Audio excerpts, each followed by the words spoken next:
കൂട്ടുകാർക്ക് ശുഭദിനം നേർന്നുകൊണ്ട് നമുക്ക് രേവതിയുടെ സച്ചിയുടെ നാളത്തെ നല്ലൊരു വിശേഷം കേട്ടാലോ. അങ്ങനെ നാളത്തെ വിശേഷം നമ്മൾ കാണുന്നേ രേവതിക്ക് പൂമാല കെട്ടാൻ വേണ്ടിയിട്ട് വലിയ ഓർഡർ കിട്ടിയിട്ടുണ്ടായിരുന്നു. അതിന് വേണ്ടിയിട്ട് രേവതി സച്ചിയും കൂടെ പോയി പൂവൊക്കെ എടുത്ത് വീട്ടിലേക്ക് വരുവാണ്. ഈ സമയം ദേവുവിനും കൂടെ കൂടത്തി കൂട്ടി. പക്ഷെ വരുന്ന വഴിക്ക് അവർ തമ്മിലുള്ള ആ പിണക്കങ്ങളൊക്കെ അങ്ങോട്ട് മാറുവാണ്. കാരണം ദേവുവിനും കൂടെ കയറ്റി കഴിഞ്ഞപ്പോഴത്തേനും ഇരിക്കാനും ഓട്ടയ്ക്കകത്ത് സ്ഥലമില്ലാതെ വന്നു. അങ്ങനെ വന്നു കഴിഞ്ഞപ്പോഴത്തേനും ദേവു പറഞ്ഞൊരു കാര്യം ചെയ്യാം, എടുത്ത് ഫ്രണ്ടില് സച്ചിനോടൊപ്പം ഇരുന്നോളാൻ പറയണം. അങ്ങനെ അവർ രണ്ടുപേരും മുട്ടിമുട്ടി അടുത്തിരിക്കുകയാണ്. അത്ര സമയം സച്ചിയുടെ ഉള്ളിലും രേവതിയുടെ ചെറിയ നീരസം കാര്യങ്ങളൊക്കെ ഉണ്ടായിരുന്നു. പക്ഷെ അടുത്തിരുന്ന മുട്ടുവരുമേ പോകുന്നതോട് കൂടിയിട്ട് ആ നീരസം അങ്ങോട്ട് മാറുവാണ്. രേവതിക്ക് മനസ്സിലായി സച്ചിയാണ് തന്നോട് ഇപ്പോഴും സ്നേഹം തന്നെയാണ്. അതുപോലെ തന്നെ സച്ചിക്കും അറിയാം താന് ആ ശരത്തിന്റെ കൈയൊക്കെ ഒടിച്ചെന്ന് പറഞ്ഞാൽ ഇവളുടെ ഉള്ളിൽ തന്നോട് സ്നേഹമുണ്ട്. എത്രയെന്ന് പറഞ്ഞാലും അവർക്ക് തമ്മിൽ പിരിഞ്ഞിരിക്കാനായിട്ട് സാധിക്കില്ല. ഉള്ളിന്റെ ഉള്ളിൽ അവരുടെ ഉള്ളിൽ സ്നേഹമുണ്ട്. അങ്ങനെ അവര് സന്തോഷത്തോടു കൂടി വീട്ടിലേക്ക് പോരുവാണ് പൂവൊക്കെ വാങ്ങിച്ചോണ്ട്. ഈ സമയം വീട്ടിലേക്ക് പൂമാല കെട്ടാനായിട്ടുള്ള ചേച്ചിമാരൊക്കെ വരുവാണ്. അപ്പൊ അവരെല്ലാം രേവതിയുടെ ഫ്രണ്ട്സാണ്.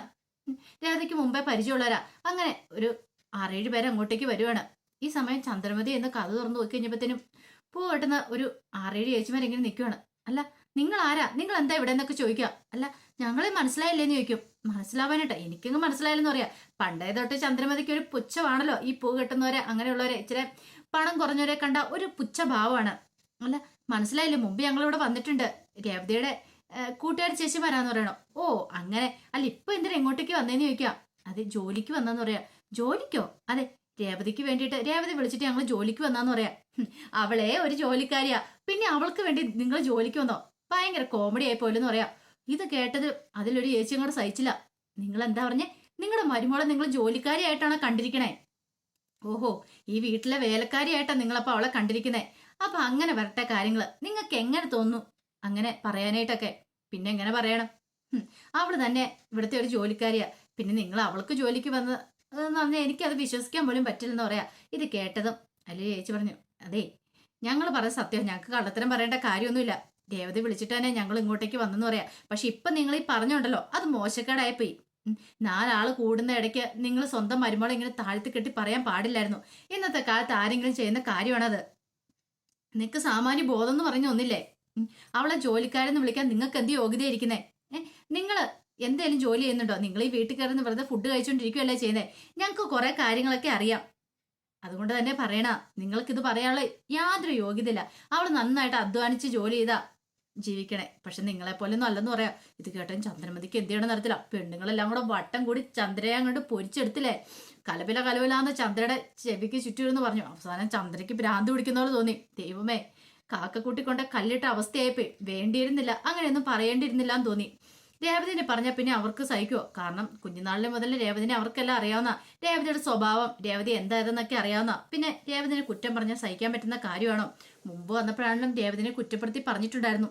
അതൊക്കെ അവരുടെ മനസ്സിൽ കിടക്കുമല്ലേ. അപ്പൊ അവര് വിട്ടുകൊടുക്കുവോ? പിന്നീട് പറഞ്ഞത് പറഞ്ഞു. ഇതെങ്ങാനും സച്ചി അറിഞ്ഞിട്ടുണ്ടെങ്കിൽ എന്തായിരിക്കും സ്ഥിതി എന്നറിയാവോ? അല്ലെങ്കിൽ 4 മനുഷ്യന്മാർ കൂടുന്ന സമയത്ത് ഇങ്ങനെ പറഞ്ഞ് നിങ്ങളെക്കുറിച്ച് അവരെന്ത് ധരിക്കും? രേവതിയെക്കുറിച്ച് ഞങ്ങൾക്ക് എല്ലാവർക്കും നന്നായിട്ട് അറിയാമെന്ന് പറയാം. ഞങ്ങളുടെ കേക്ക് പറഞ്ഞു.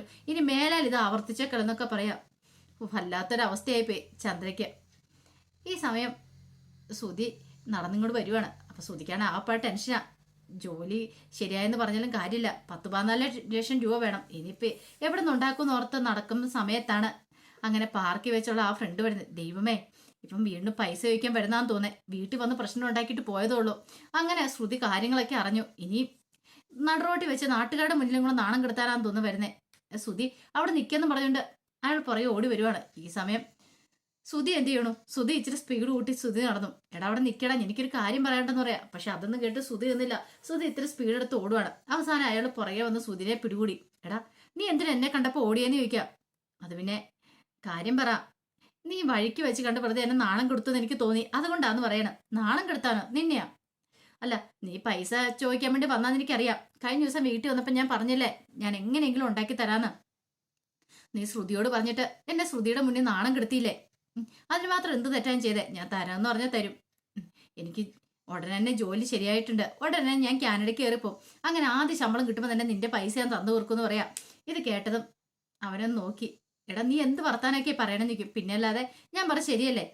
എടാ നീ പൈസ തരുമെന്ന് പറഞ്ഞാൽ വിശ്വസിക്കും, പക്ഷെ നിനക്ക് ജോലി കിട്ടിയെന്ന് പറയാൻ വിശ്വസിക്കില്ല.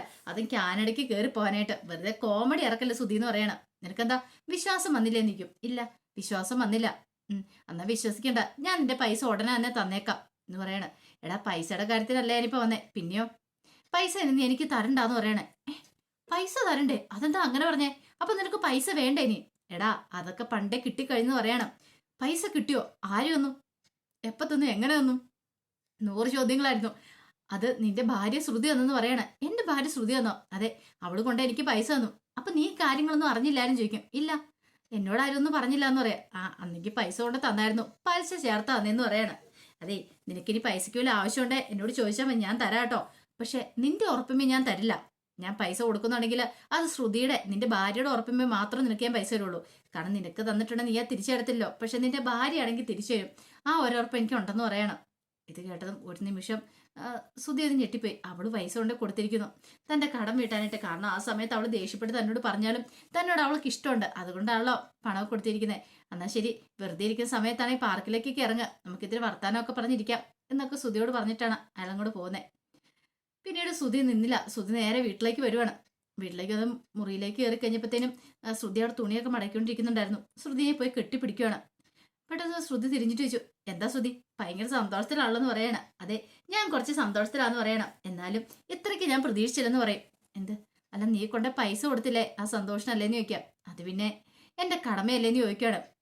ശ്രുതി ഒരാവശ്യം വന്ന പൈസ വാങ്ങി, പക്ഷെ അത് തിരിച്ചു കൊടുക്കാൻ ശ്രുതിക്ക് നിർവാഹമില്ലായിരുന്നു. അതുകൊണ്ട് ഞാൻ അങ്ങോട്ട് കൊടുത്താന്ന് പറയാം. എന്നിട്ട് എന്നോടൊരു വാക്ക് പോലും പറഞ്ഞില്ലോ. ഓ, അതാണോ? അത് പിന്നെ പറയാന്ന് കരുതിയെന്ന് പറയാം. എനിക്ക് സന്തോഷമായിട്ടോ. ഞാൻ കരുതി നിനക്ക് എന്നോട് ദേഷ്യമായിരിക്കുമെന്ന് ഞാൻ അങ്ങനെ നിന്നോട് പറയാതെ ചെയ്തോണ്ട്. ഇത് കേട്ടപ്പോൾ ശ്രുതി പറഞ്ഞു, ആദ്യം അറിഞ്ഞപ്പോൾ ഒരു ദേഷ്യമൊക്കെ ഉണ്ടായിരുന്നു, പക്ഷെ അതൊക്കെ മാറി. ശ്രുതിയുടെ അവസ്ഥ കൊണ്ടല്ലേ ശ്രുതി ഇങ്ങനെ ചെയ്തേ. എനിക്ക് കുഴപ്പമില്ലാന്ന് പറയണ. ആ സമയം ഒന്ന് ആലോചിച്ചിട്ട് ശ്രുതി പറഞ്ഞു, നിന്നെ സംഭവിച്ചെന്നിരിക്കുന്നു. എൻ്റെ കൂട്ടുകാരൻ പറഞ്ഞ എന്താണെന്നറിയോ, നിന്റെ ഭാര്യനെ പോലെ ഒരു ഭാര്യനെ കിട്ടാൻ പുണ്യം ചെയ്യണമെന്ന്. ശരിക്കും പറഞ്ഞാൽ നീ എൻ്റെ ജീവിതത്തിലെ ഭാഗ്യം തന്നെയാ. നിന്നെ പോലെ ഒരു പെണ്ണിനെ കിട്ടിയത് തന്നെയാ എൻ്റെ ജീവിതത്തിലെ ഏറ്റവും വലിയ ഭാഗ്യം. ഇല്ലായിരുന്നു ഞാൻ എന്ത് ചെയ്താനും. ഇപ്പൊ നീ പൈസ അടച്ചില്ലായിരുന്നെങ്കിൽ അയാളുടെ മുന്നിൽ ഞാൻ ഇങ്ങനെ പെട്ട് ഓരോ തവണ മുഖം കുടിച്ച് നടക്കേണ്ടതായിട്ട് വന്നേരം. കൃത്യസമയത്ത് തന്നെ പൈസയും പലിശയോ കൊടുത്തോണ്ട് ഇനി എനിക്ക് പേടിക്കാതെ തല ഉയർത്തി പിടിച്ച് നടക്കാമല്ലോ എന്ന് പറയണം. ഇത് കേട്ടപ്പോൾ ശ്രുതി പറഞ്ഞു, അതൊന്നും സാരമില്ല, പക്ഷെ എനിക്ക് വേറെ സങ്കടം ഉള്ളതെന്ന് വെച്ചാൽ എന്തുണ്ടെങ്കിലും എന്നോട് തുറന്നു പറയണം. ഭാര്യ ഭർത്താക്കന്മാരുടെ ഇടയില് ഒരു മറവെടുത്തെന്ന് പറയണം. ഇത് കേട്ടപ്പോൾ ശ്രുതി പറഞ്ഞു, ശരി, ഇനി ഞാൻ അങ്ങനെ ആയിക്കോളെന്ന് പറയാം. പക്ഷെ ആ സമയത്ത് ശ്രുതിയുടെ നെഞ്ചിരുന്ന് മിങ്ങുക. ഏറ്റവും വലിയ കള്ളത്തരം പറഞ്ഞിട്ട് അവളവിടെ നിൽക്കുന്നേ. ഒരു കുഞ്ഞുണ്ട്, ആ കാര്യങ്ങളൊക്കെ മറച്ചു വെച്ചിട്ടാണ് നിൽക്കുന്നേ. പക്ഷെ അതിവിടെ പറയാൻ പറ്റില്ലല്ലോ. പറഞ്ഞിട്ടുണ്ട് തന്റെ അവസ്ഥ എന്താവുന്നുള്ള കാര്യം ശ്രുതിക്ക് നന്നായിട്ട് അറിയായിരുന്നു. അതുകൊണ്ട് പിന്നെ ശ്രുതി കൂടുതലായിട്ടൊന്നും പറയാനായിട്ടൊന്നും പോയില്ല. അതിനുശേഷം ശ്രുതി പറഞ്ഞു, ഇനി ഞാനൊന്നും മറക്കത്തില്ല, എന്തെങ്കിലും അവിടെ തുറന്നു പറയുന്ന പറയാം, അത് മതി, എനിക്ക് അത്രയും കേട്ടാൽ മതി, എനിക്ക് വിശ്വാസമാണ് ശ്രുതിനെ എന്നൊക്കെ പറയാണ്. അങ്ങനെ കുറച്ച് സമയം കഴിഞ്ഞ് കഴിഞ്ഞപ്പോഴത്തേനാണ് ഓട്ടോറിക്ഷ അങ്ങോട്ട് വീട്ടിലേക്ക് വരുന്നത്. ഓട്ടോറിക്ഷയ്ക്കകത്തുനിന്ന് പൂവൊക്കെ ആയിട്ട് സച്ചിൻ, രേവതി, ദേവും ഒക്കെ ഇറങ്ങുവാണ്. അങ്ങനെ പൂവെല്ലാം അവിടെ കൊണ്ട് അവിടെ കൊണ്ടേ വെക്കുവാണ്, സിറ്റൗട്ടിലേക്ക് വെക്കുവാണ്. ഈ സമയത്ത് ചന്ദ്രമതി അങ്ങോട്ട് ഇറങ്ങി വന്നു. ചന്ദ്രമതി നോക്കി ഞാൻ പൂവെല്ലാം കൊണ്ട് ഇറക്കി വെക്കുന്നുണ്ട്.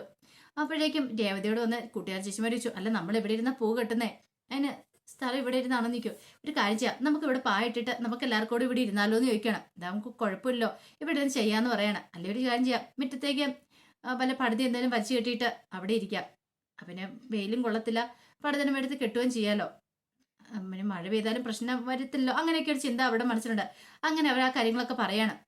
ആ സമയത്താണ് ചന്ദ്രമതി അങ്ങോട്ടേക്ക് ഇറങ്ങി വരുന്നത്. ചന്ദ്രമതി വന്നിട്ട് ഇതെന്താ ഇങ്ങനെയൊക്കെ കൊണ്ടുവന്നിട്ടേക്കുന്നേ, ഇതിന്റെ വീട്ടിനകത്തേക്ക് കയറേണ്ട ആൾക്കാർക്കാർക്കും വാതിൽ മറിഞ്ഞൊക്കെയാണോ ഇങ്ങനെ സാധനങ്ങളെല്ലാം കൊണ്ടേ വെക്കുന്നേ എന്നൊക്കെ ചോദിച്ചുകൊണ്ട് ദേഷ്യപ്പെടുവാണ്. ഇത് കേട്ടപ്പോൾ രേവതിക്ക് എന്ത് ചെയ്യണമെന്ന് അറിയത്തില്ല. അപ്പൊ ദേവുവിന്റെ അടുത്ത് ചെന്നിട്ട് നീ എന്തിനാണ് ഇങ്ങോട്ടേക്ക് വന്നെന്ന് ചോദിക്കുക. മനസ്സിലായില്ലേ, ഞാൻ ചേച്ചിയുടെ പൂമാല കെട്ടാൻ വന്നാന്ന് പറയാം. ഓ, അപ്പൊ ഇപ്പൊ ചേടത്തി, അനിയത്തി, നാട്ടുകാരും മുഴുവൻ കൂടെയാണോ കിട്ടുന്നതെന്ന് ചോദിക്കും. ഇത് കേട്ടപ്പം ദേവ് പറഞ്ഞു, അത് പിന്നെ പ്രത്യേകിച്ച് പറയേണ്ട കാര്യമുണ്ടോ, വലിയൊരു ഓർഡറല്ലേ കിട്ടിയിരിക്കുന്നേ എന്ന് ചോദിക്കുകയാണ്. ഒന്നുമല്ല, 2.5 ലക്ഷം രൂപയുടെ ഓർഡറിലേ കിട്ടിയേക്കണേ എന്ന് പറയാണ്. അപ്പോഴേക്കാണ് രവീന്ദ്രൻ അങ്ങോട്ട് വരുന്നത്. രവീന്ദ്രൻ വന്നു കഴിഞ്ഞപ്പോഴത്തേനും പൂവെല്ലാം ഇങ്ങനെ ഇരിക്കുന്നുണ്ട്. അല്ല, ഇതെന്താ മോളെ, ഇത് ഇവിടെ വെച്ചിങ്ങനെ? അത് പിന്നെ ഇവിടെ വെച്ച് പായൊക്കെ ഇട്ട് ഇവിടെ ഇട്ട് കെട്ടാന്ന് വെച്ചു എന്ന് പറയണം. മഴ പെയ്ത എന്ത് ചെയ്യും, അത് മാത്രമല്ല കാറ്റടിച്ച പൂ മാത്രം പറന്നു പോവല്ലേ. ഇത് കിടപ്പോൾ ചന്ദ്രമതി പറഞ്ഞു, അതാ രവിയേട്ടാ ഞാനും പറഞ്ഞേ, ഇവിടെ വെച്ച് വേണ്ടാന്ന് പറഞ്ഞേ. രവീന്ദ്രൻ പറഞ്ഞു, അത് ശരിയാ, ചന്ദ്ര പറഞ്ഞു 100% ശരിയാ, ഇവിടെ വെച്ച് വേണ്ട, ഒരു കാര്യം ചെയ്യ, എല്ലാ ഹാളിലേക്ക് എടുത്തോളാൻ പറയണേ. ഹാളിൽ അത്യാവശ്യം സ്ഥലം ഉണ്ടല്ലോ, ആ അവിടെ കിടക്കുന്ന സെറ്റിങ് കാര്യങ്ങളൊക്കെ അങ്ങോട്ടും കൂടെ നീക്കിയിട്ടാൽ മതി. ഇഷ്ടം പോലെ സ്ഥലമുണ്ട്, അവിടെ ഇത് പൂ കെട്ടാന്ന് പറയാം. ചന്ദ്രമതിക്ക് മുഖത്തടിയേറ്റോലെ ആയിപ്പോയി. സച്ചി പറഞ്ഞു അത് കൊള്ളാച്ച, സൂപ്പർ ഐഡിയ തന്നെ, അങ്ങനെ നമുക്ക് അങ്ങനെ ചെയ്യാന്ന് പറയണം. പിന്നീട് പൂവെല്ലാം കൂടെ നേരെ ഹാളിലേക്ക് എടുക്കുക. ചന്ദ്രയ്ക്ക് സഹിക്കോ നേരെ ചന്ദ്ര ദേഷ്യപ്പെട്ട് അകത്തേക്ക് അങ്ങോട്ട് പോകണം. അപ്പോഴും സുധി വന്നിട്ട് ചോദിച്ചു എന്തൊക്കെയാ അമ്മ ഇവിടെ നടക്കണേ? ഇവിടെ ഫ്രീഡം കിട്ടും, എല്ലാവരും കൂടി ഇവിടുന്ന് പൂ കേട്ടാന്ന് പറഞ്ഞാൽ നമ്മൾ എന്ത് ചെയ്യുമെന്ന് ചോദിക്കാം. എൻ്റെ മോനെ എനിക്ക് അതറിയത്തില്ലാത്ത ഓഹ് ഇനിയിപ്പോൾ എന്ത് ചെയ്യാനാന്ന് പറ, ഓരോ മാരണങ്ങളൊക്കെ വരുന്ന വഴിയേ എന്ന് പറയണം. പക്ഷെ രേവതി ഭയങ്കര സന്തോഷത്തിലായിരുന്നു. രേവതി ചേച്ചിമാരെല്ലാം കൂടെ വിളിച്ചു, പിന്നെ പൂവെല്ലാം കൂടെ കൊണ്ടുവന്ന് വെച്ചു. അങ്ങനെ അവിടെ ചുറ്റും കൂടി ഇരുന്ന് പൂ കെട്ടാനൊക്കെ തുടങ്ങുവാണ്. ചന്ദ്രമതിയുടെ നെഞ്ചിടിഞ്ഞു പോയി. ചന്ദ്രമതിക്ക് എന്ത് ചെയ്യാൻ പറ്റും? പിന്നീട് സുധിയോട് പറഞ്ഞു എടാ സുധി 2-2.5 ലക്ഷം രൂപയുടെ കച്ചവടാന്നാ പറഞ്ഞേ. ആ അതേമേ, ഈ പൂ കിട്ടിയാലേക്ക് ഇത്ര പൈസ കിട്ടുമെന്ന് ചോദിക്കണം. പിന്നെ അല്ലാതെ നല്ല പൈസ കിട്ടത്തില്ലേന്ന് ചോദിക്കണം. ചന്ദ്രമതിക്കാണെങ്കിൽ എന്ത് ചെയ്യണമെന്ന് അറിയത്തില്ല. ഇവിടെ പല 10-20 രൂപയ്ക്കൊക്കെ പൂമാല കൊടുക്കുമെന്ന് കരുതിയിരുന്നാ ഇപ്പോൾ ആണ്ടെ അത്രയും വലിയ ഓർഡറൊക്കെ പിടിച്ചിരിക്കുന്നത്. പെട്ടെന്ന് ദേവുവിന്റെ മനസ്സിലൊരു ഐഡിയ. ദേവും രവീന്ദ്രനോട് പറഞ്ഞു രവീന്ദ്രൻ പൂമാല കിട്ടുന്നതൊക്കെ നോക്കിയിരിക്കുന്നുണ്ട്. അതെ ഇത് പൂ കിട്ടുന്നതിൻ്റെയൊക്കെ ഫോട്ടോസൊക്കെ ഫോണിനകത്ത് എടുക്കാമെന്ന് ചോദിക്കാം. അതെന്തിനാ മോളെ അങ്ങനെ? അല്ല അങ്ങനെ എടുക്കുവാണെങ്കിലേ നമുക്ക് ഇനി നല്ല നല്ല ഓർഡറുകൾ കിട്ടും, ഇത്രയും പൂമാല കിട്ടുന്നല്ലേ നമ്മള് എന്ന് പറയണം. ഓ അത് ശരിയാണല്ലോ, അങ്ങനെ ഞാൻ പിടിക്കാന്ന് പറഞ്ഞ് പിടിക്കണം. പക്ഷെ രവീന്ദ്രൻ നോക്കിയിട്ട് ശരിയാകുന്നില്ല. അവസാനം സുധീനെ അങ്ങോട്ടേക്ക് വിളിക്കണം. സുധി അങ്ങോട്ടേക്ക് വന്നു. സുധി വന്നിട്ട് ചേടാ ഈ പൂമാല കിട്ടുന്നതിന്റെ വീഡിയോ ഒക്കെ എടുക്കാൻ പറയണം. സുധി അത് വേണോ അച്ഛാ? വേണമെന്ന് പറയണം. ഇതങ്ങ് ഈ ഫേസ്ബുക്കിനകത്തും വാട്സപ്പിനകത്ത് കയറ്റിയിടുവാണെങ്കിൽ ഇഷ്ടംപോലെ ആൾക്കാർ ഓർഡർ തരാനായിട്ട് വരുമെന്ന് പറയണം. സുധിക്ക് ഒട്ടും ഇഷ്ടപ്പെടില്ല. പക്ഷെ അച്ഛൻ പറഞ്ഞാൽ പിന്നെ ചെയ്യാതിരിക്കാൻ പറ്റുമല്ലോ. ഈ സമയം രവീന്ദ്രൻ പറഞ്ഞു ചന്ദ്രൻ നീ ഇവർക്ക് എല്ലാവർക്കും ചായ എടുക്കാൻ പറയണം. ചായ എടുക്കാനോ? പിന്നല്ലാതെ ഇത്രയും പേരുണ്ട്, 8-9 പേരുണ്ട്, എന്നെയും കൂടെ കൂട്ടി ഒരു ചായ, അപ്പോൾ 9 ചായ ഇങ്ങോട്ട് എടുക്കാൻ പറയണം. ചന്ദ്രമതിക്ക് ആകപ്പെടെ കട്ടക്കലിപ്പായിപ്പോയി. എന്ത് ചെയ്യണമെന്ന് അറിയത്തില്ല. ഇനി ഇവർക്ക് താൻ ചായയും കൂടി ഇട്ട് കൊടുക്കണം. ഈ സമയം രേവതിയും കൂടെയുള്ള ആൾക്കാരെല്ലാം ഭയങ്കര സന്തോഷത്തോടെ ഇരുന്ന് പൂ കെട്ടുവാണ്. അങ്ങനെ അതിന്റെ വിശേഷങ്ങളൊക്കെ നാളെ കാണാൻ പോകുന്നത്. അങ്ങനെ നല്ല ചന്ദ്രയ്ക്ക് നല്ല 8ന്റെ പണി തന്നെയാണ് കിട്ടുന്നത്.